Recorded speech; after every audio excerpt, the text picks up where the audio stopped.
श्रीलक्ष्मीस्तोत्रम्।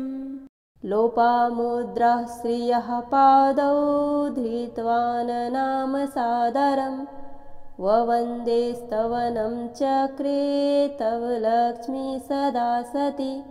शृणु तत्स्तवनं येन स्तावकाः स्यूर्धनाश्रयः नैकसम्पत्समायुक्तः त्वया प्रसन्नैक्षितः। लोपमुद्रा उवाच मातः नमामि कमले पद्मायतं सुलोचने श्रीविष्णुहृतकमलस्थे विश्वमातः नमोऽस्तु ते। क्षीरसागरसत्पुत्री पद्मगर्भावसुन्दरी लक्ष्मी प्रसीद सततं विश्वमातः नमोऽस्तु ते।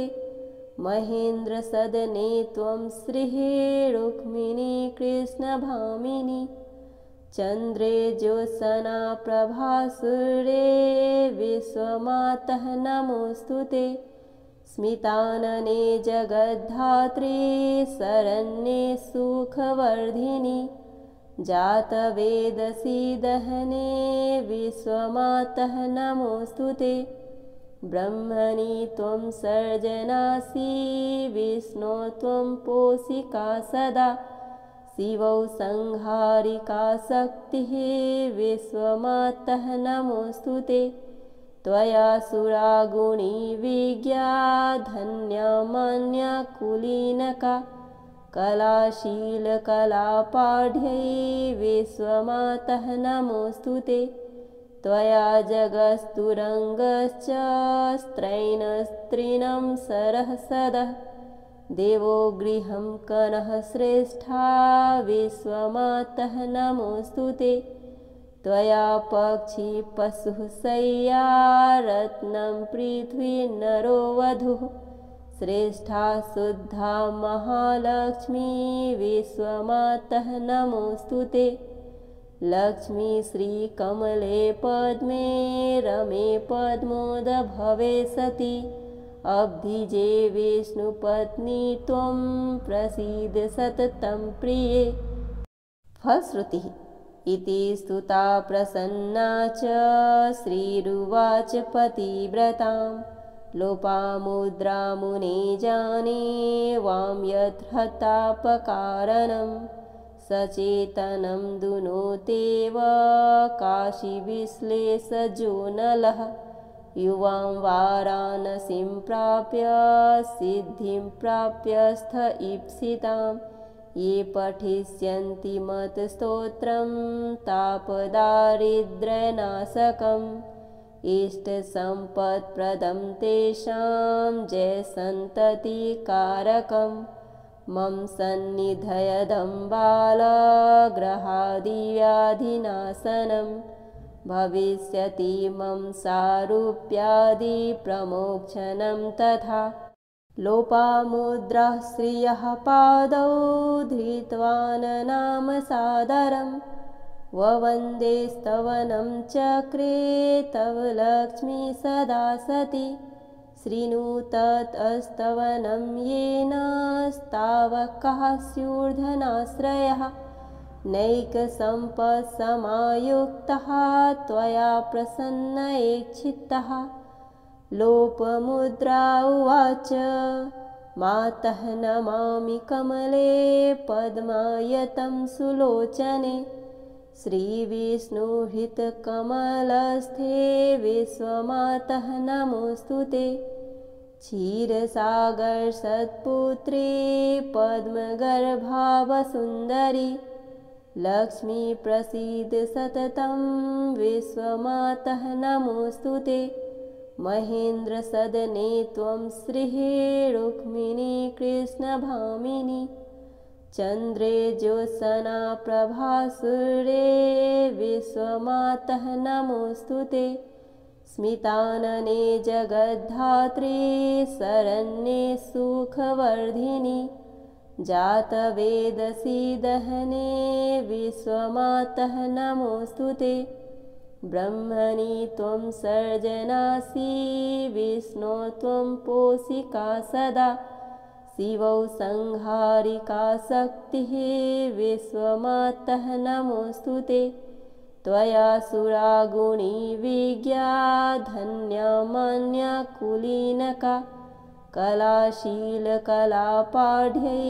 विश्वमातः नमोऽस्तु ते त्वया जगस्तुरङ्गश्च स्त्रैणस्त्रीणं सरः सदः देवो गृहं कनः श्रेष्ठा विश्वमातः नमोऽस्तु ते त्वया पक्षी पशुः शय्या रत्नं पृथ्वी नरो वधूः श्रेष्ठा शुद्धा महालक्ष्मी विश्वमातः नमोऽस्तु ते लक्ष्मी श्रीकमले पद्मे रमे पद्मोदभवे सति अब्धिजे विष्णुपत्नी त्वं प्रसीद सततं प्रिये।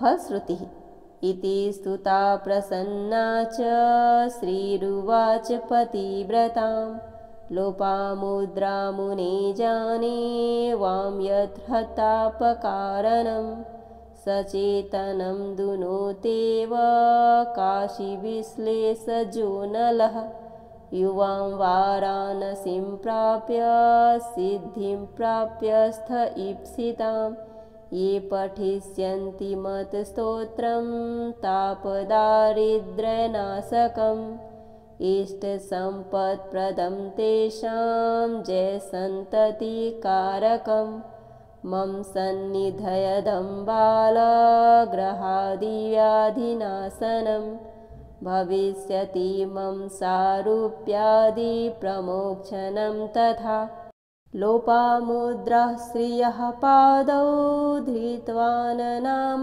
सादरं ववन्दे स्तवनं चक्रे तव लक्ष्मी सदा सति शृणु तत्स्तवनं येन स्तावकः स्यूर्धनाश्रयः नैकसम्पत्समायुक्तः त्वया प्रसन्नैक्षितः लोपमुद्रा उवाच मातः नमामि कमले पद्मायतं सुलोचने श्रीविष्णुहृतकमलस्थे विश्वमातः नमोऽस्तु ते क्षीरसागरसत्पुत्री पद्मगर्भावसुन्दरी लक्ष्मी प्रसीद सततं विश्वमातः नमोऽस्तु ते महेन्द्रसदने त्वं श्रीः रुक्मिणी कृष्णभामिनी चन्द्रे ज्योत्स्ना प्रभासूर्ये विश्वमातः नमोऽस्तु ते स्मितानने जगद्धात्री शरण्ये सुखवर्धिनी जातवेदसी दहने विश्वमातः नमोऽस्तु ते ब्रह्मणि त्वं सर्जनासि विष्णो त्वं पोषिका सदा शिवौ संहारिका शक्तिः विश्वमातः नमोऽस्तु ते त्वया सुरा गुणी विज्ञा धन्या मान्या कुलीनका कलाशीलकलापाढ्यै विश्वमातः नमोऽस्तु ते त्वया जगस्तुरङ्गश्च स्त्रैणस्त्रीणं सरः सदः देवो गृहं कनः श्रेष्ठा विश्वमातः नमोऽस्तु ते त्वया पक्षी पशुः शय्या रत्नं पृथ्वी नरो वधूः श्रेष्ठा शुद्धा महालक्ष्मी विश्वमातः नमोऽस्तु ते लक्ष्मी श्रीकमले पद्मे रमे पद्मोदभवे सति अब्धिजे विष्णुपत्नी त्वं प्रसीद सततं प्रिये। फलश्रुतिः इति स्तुता प्रसन्ना च श्रीरुवाच पतिव्रतां लोपामुद्रा मुने जाने वां यत्हतापकारणं सचेतनं दुनोतेव काशीविश्लेषजो नलः युवां वाराणसीं प्राप्य सिद्धिं प्राप्यस्थ ईप्सितां ये पठिष्यन्ति मत्स्तोत्रं तापदारिद्र्यनाशकम् इष्टसम्पत्प्रदं तेषां जयसन्ततिकारकं मम सन्निधयदं बालग्रहादिव्याधिनाशनं भविष्यति मम सारूप्यादिप्रमोक्षणं तथा लोपामुद्राः श्रियः पादौ धृत्वान् नाम सादरम् ववन्दे स्तवनं चक्रे तव लक्ष्मी सदा सति शृणु तत्स्तवनं येन स्तावकः स्यूर्धनाश्रयः नैकसम्पत्समायुक्तः त्वया प्रसन्नैक्षितः लोपमुद्रा उवाच मातः नमामि कमले पद्मायतं सुलोचने श्रीविष्णुहृतकमलस्थे विश्वमातः नमोऽस्तु ते क्षीरसागरसत्पुत्री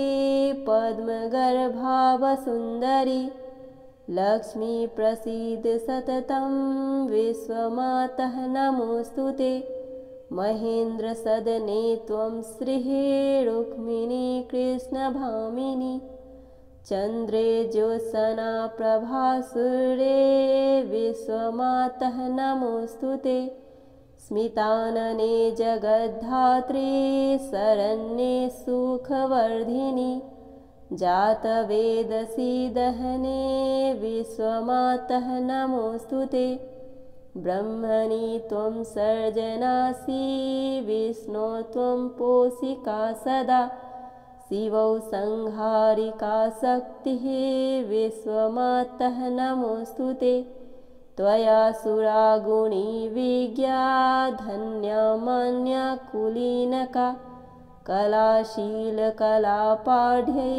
विश्वमातः नमोऽस्तु ते त्वया जगस्तुरङ्गश्च स्त्रैणस्त्रीणं सरः सदः देवो गृहं कनः श्रेष्ठा विश्वमातः नमोऽस्तु ते त्वया पक्षी पशुः शय्या रत्नं पृथ्वी नरो वधूः श्रेष्ठा शुद्धा महालक्ष्मी विश्वमातः नमोऽस्तु ते लक्ष्मी श्रीकमले पद्मे रमे पद्मोदभवे सति अब्धिजे विष्णुपत्नी त्वं प्रसीद सततं प्रिये फलश्रुतिः इति स्तुता प्रसन्ना च श्रीरुवाच पतिव्रतां लोपामुद्रा मुने जाने वां यत्हतापकारणं सचेतनं दुनोतेव काशीविश्लेषजो नलः युवां वाराणसीं प्राप्य सिद्धिं प्राप्यस्थ ईप्सितां ये पठिष्यन्ति मत्स्तोत्रं तापदारिद्र्यनाशकम् इष्टसम्पत्प्रदं तेषां जयसन्ततिकारकं मम सन्निधयदं बालग्रहादिव्याधिनाशनं भविष्यति मम सारूप्यादिप्रमोक्षणं तथा लोपामुद्राः श्रियः पादौ धृत्वान् नाम सादरम् ववन्दे स्तवनं चक्रे तव लक्ष्मी सदा सति शृणु तत्स्तवनं येन स्तावकः स्यूर्धनाश्रयः नैकसम्पत्समायुक्तः त्वया प्रसन्नैक्षितः लोपमुद्रा उवाच मातः नमामि कमले पद्मायतं सुलोचने श्रीविष्णुहृतकमलस्थे विश्वमातः नमोऽस्तु ते क्षीरसागरसत्पुत्री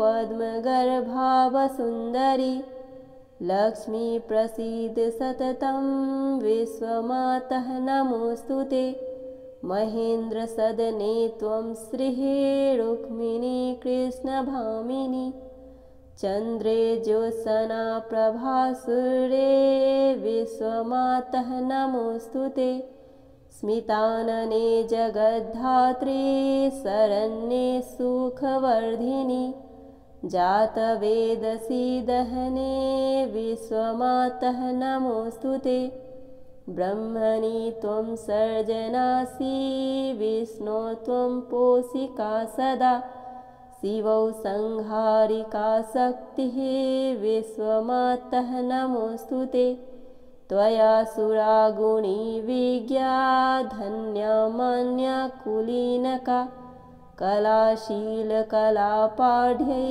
विश्वमातः नमोऽस्तु ते त्वया जगस्तुरङ्गश्च स्त्रैणस्त्रीणं सरः सदः देवो गृहं कनः श्रेष्ठा विश्वमातः नमोऽस्तु ते त्वया पक्षी पशुः शय्या रत्नं पृथ्वी नरो वधूः श्रेष्ठा शुद्धा महालक्ष्मी विश्वमातः नमोऽस्तु ते लक्ष्मी श्रीकमले पद्मे रमे पद्मोदभवे सती अब्धिजे विष्णुपत्नी त्वं प्रसीद सततं प्रिये।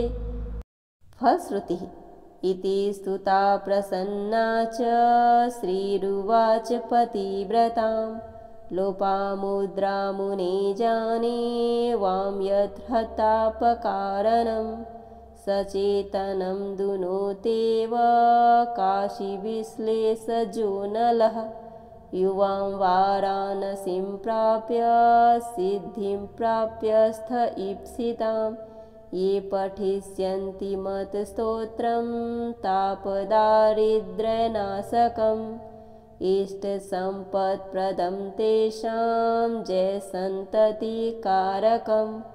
मम सन्निधयदं बालग्रहादिव्याधिनाशनं भविष्यति मम सारूप्यादिप्रमोक्षणं तथा लोपामुद्राः श्रियः पादौ धृत्वान् नाम सादरं ववन्दे स्तवनं चक्रे तव लक्ष्मी सदा सती शृणु तत्स्तवनं येन स्तावकः स्यूर्धनाश्रयः नैकसम्पत्समायुक्तः त्वया प्रसन्नैक्षितः लोपमुद्रा उवाच मातः नमामि कमले पद्मायतं सुलोचने श्रीविष्णुहृतकमलस्थे विश्वमातः नमोऽस्तु ते क्षीरसागरसत्पुत्री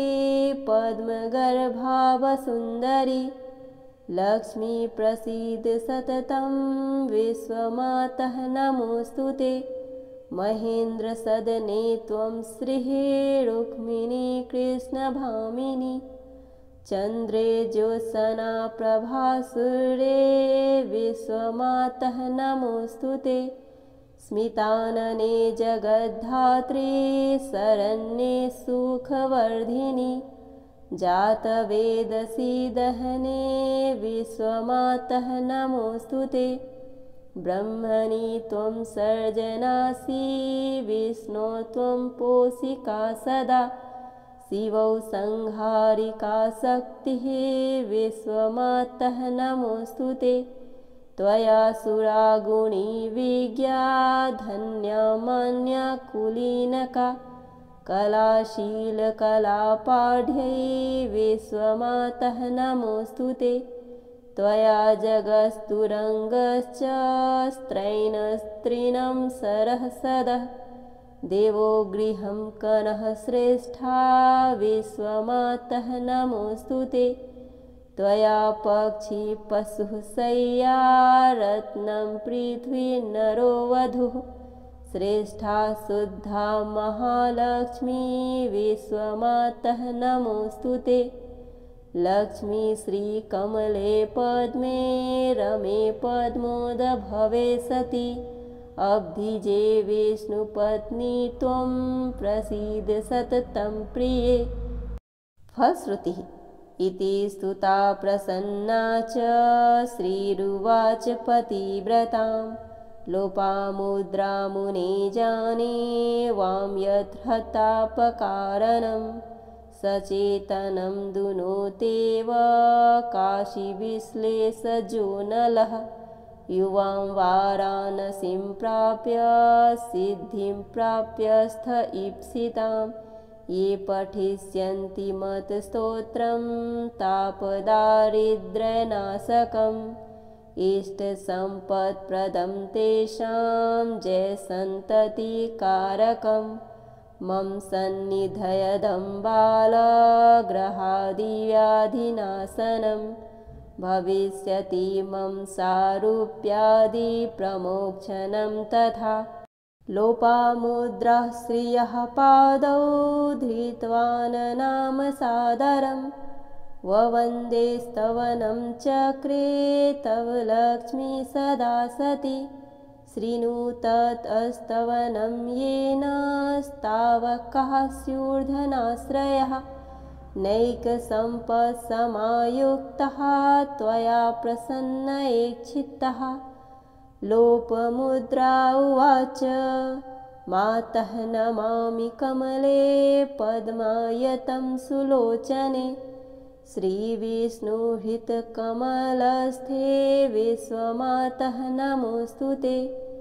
क्षीरसागरसत्पुत्री पद्मगर्भावसुन्दरी लक्ष्मी प्रसीद सततं विश्वमातः नमोऽस्तु ते। महेन्द्रसदने त्वं श्रीः रुक्मिणी कृष्णभामिनी चन्द्रे ज्योत्सना प्रभासूर्ये विश्वमातः नमोऽस्तु ते। स्मितानने जगद्धात्री शरण्ये सुखवर्धिनी जातवेदसी दहने विश्वमातः नमोऽस्तु ते। ब्रह्मणि त्वं सर्जनासि विष्णो त्वं पोषिका सदा शिवौ संहारिका शक्तिः विश्वमातः नमोऽस्तु ते। त्वया सुरागुणी विज्ञा धन्या मान्या कुलीनका कलाशीलकलापाढ्यै विश्वमातः नमोऽस्तु ते।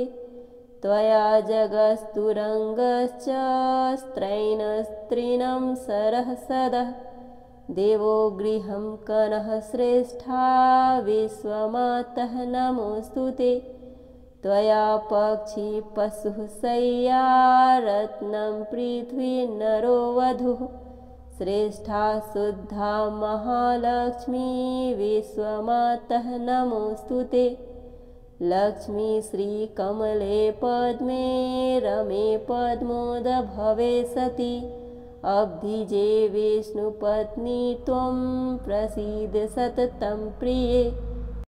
फलश्रुतिः इति स्तुता प्रसन्ना च श्रीरुवाच पतिव्रतां लोपामुद्रामुने जाने वां यत्हतापकारणं सचेतनं दुनोतेव काशीविश्लेषजो नलः युवां वाराणसीं प्राप्य सिद्धिं प्राप्यस्थ ईप्सितां ये पठिष्यन्ति मत्स्तोत्रं तापदारिद्र्यनाशकम् इष्टसम्पत्प्रदं तेषां जयसन्ततिकारकं मम सन्निधयदं बालग्रहादिव्याधिनाशनं भविष्यति मम सारूप्यादिप्रमोक्षणं तथा।